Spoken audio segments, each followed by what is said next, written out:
दिनैहाय 1 मे 2025 मायथाइ बड'फा उपेन्द्रनाथ ब्रह्मनि थैनाय सान। बिथाङा सासे दुलाराय बर' फरायसा आफादनि आफादगिरिमोन।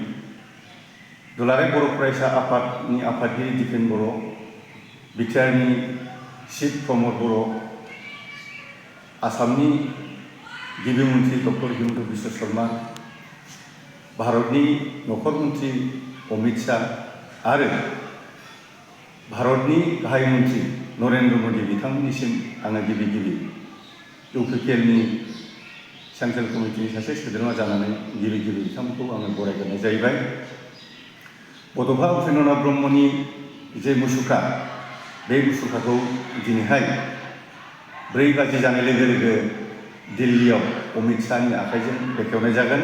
लोगोसे कैलाश कल'नियाव बिथांनि मुङै दोंसे लामानि मुंखौ दोननाय जागोन।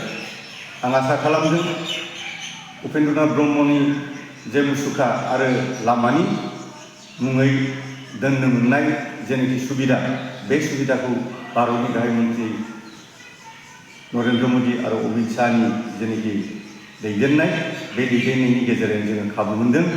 आं सानो बड'फा उपेन्द्रनाथ ब्रह्मखौ भारतनि गेजेराव जाहाथे मिथिसार होयो आरो भारतनि अनगायैबो गुबुन हादोराबो जाहाथे बड'फा उपेन्द्रनाथ ब्रह्मनि मुसुखाखौ नुनायजों लोगोसे बर' हारिनि जे सिनायथि, बे सिनायथिखौ जाहाथे बर' हारिया मोननो हायो।